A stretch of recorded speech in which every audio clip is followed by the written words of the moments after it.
Witam Was bardzo serdecznie w kolejnej produkcji na VR na Steamie, która wygląda po prostu obłędnie i cudnie.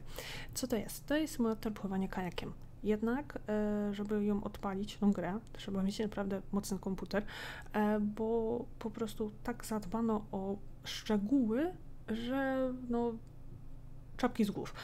Jeżeli więc macie VR-a, chcecie pooglądać sobie ładne widoczki i mocny komputer, to ja serdecznie polecam. Gra po prostu wymiata, jeżeli chodzi o efekty wizualne. Dobra, to było na tyle. Trzymajcie się. Pa, pa.